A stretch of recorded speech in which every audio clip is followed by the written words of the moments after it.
Eu sou um homem solitário desde que minha querida mãe faleceu. Eu a amava mais do que tudo, mas ela se foi. E por isso eu moro aqui, nesse pulgueiro, um lugar que me deixa totalmente sem esperanças. Mas nem sempre fui assim. Quando eu tinha 6 anos de idade, eu era a criança mais feliz do mundo, pois eu tinha a melhor mãe do mundo. A casa em que eu moro hoje antes era muito clara, limpa e confortável. Minha mãe dormia em um quarto ao lado do meu. E ao contrário das outras crianças, eu gostava de noites de tempestade, pois eram as noites em que eu passava com ela. Eu sempre adormeci enquanto ela cantava para mim. Meu pai sempre foi ausente. Na verdade, não me lembro muito bem dele, mas sei que ele está por aí ainda vivo, infelizmente. Vivíamos nós 3 nessa casa enorme e amarela, mas eu sempre dizia aos meus colegas de escola que eu não tinha pai, e que éramos só eu e minha mãe. Na verdade, eu tinha vergonha dele.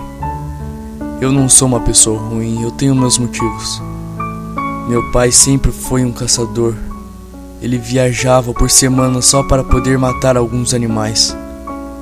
Mas eu o odiava por trazer os animais em casa. Nos fundos da minha casa ainda existe uma cabana em que ele degolava os animais. Esse era o hobby dele.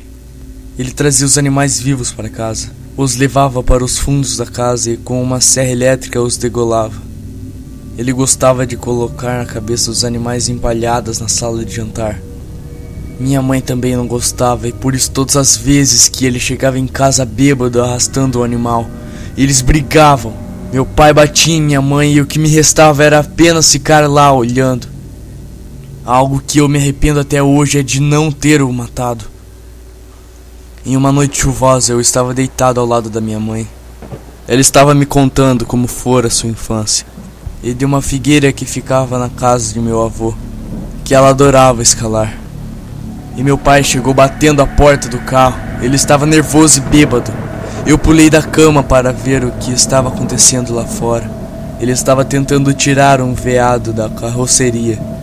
O pobre animal estava amarrado e eu sabia o que aconteceria com ele. Eu me virei de volta para a cama e abracei minha mãe, que estava sentada, com um rosto apreensivo. Ela estava cansada e eu também. Ela se levantou da cama e calçou seus chinelos. Foi para a cozinha e eu a segui. Ela passou pela porta e bateu a porta de tela atrás dela. Mas como estava chovendo muito, eu voltei para pegar minha capa de chuva no cabideiro. Quando voltei para a cozinha, ouvi minha mãe gritando.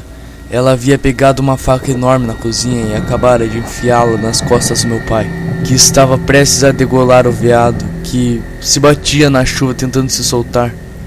Foi tudo muito rápido. Quando meu pai se virou com a serra elétrica nas mãos, minha mãe estava bem na frente e ele acertou, a cortando ao meio. Eu corri até os dois e segurei a cabeça da minha mãe, que dava o seu último suspiro de vida. Eu olhei para ele com um ódio que eu nunca havia sentido na vida. Seu rosto estava arrasado.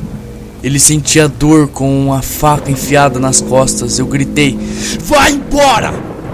E ele saiu andando, cambaleando em direção ao carro e foi embora.